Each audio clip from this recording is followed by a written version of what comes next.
नाज़रीन, मलीर खां मुश्ताक अबुल जी रिपोर्ट मूजिब मलीर जे मक़ामी सहाफ़िन शहज़ादो मस्तोई, समी इबड़ो ऐं ज़ोहीब राजपूत ख़िलाफ़ SHO शाह लतीफ़ इसरार हुसैन बुर्रो पारां दाख़िल कयल कूड़े केस ख़िलाफ़ ताबेजी प्रेस क्लब आॾो सहाफ़िन पारां सख़्त एहतिजाज करे सीनियर सहाफ़ी ज़ोहीब ज़रदारी, जावेद आरफाणी, हक़ नवाज़ सुबरो ऐं ॿियनि प्रेस कॉन्फ्रेंस कई।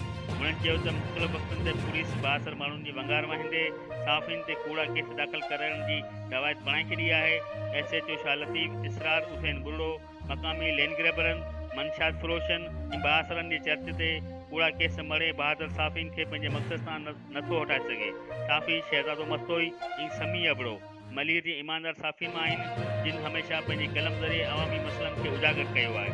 SHO पंहिंजे इख़्तियारनि जो नाजाइज़ इस्तेमालु कंदे सहाफ़िन ख़िलाफ़ कूड़ा केस दाख़िल करे साबित कयो आहे त हू अवाम जो न बल्कि मंशात फ़रोशनि ऐं लैंड ग्रैबरनि ऐं ॾुआरीन जो साथी आहे। सहाफ़िन सिंध हाई कोर्ट जे chief justice, IG Sindh, additional IG Karachi, DIG east समेत अहिड़ा अख़्तियारनि खां पुरज़ोर मुतालबो कयो आहे त राची बदमस्त SHO शाह लतीफ़ इसरार हुसैन बुर्रो खे फौरी तौर ते मुअतल करे सहाफ़िन ते दाख़िल कूड़ो केस ख़त्म करे साण इंसाफ़ कयो वञे। ॿी सूरत में सॼी सिंध में एहतिजाजी मुज़ाहिरनि जो ऐलान कयो वेंदो। हर ख़बर अवां जी पहुच ताईं ॾिसंदा रहो सरफ़ ऐं सरफ़ STV न्यूज़।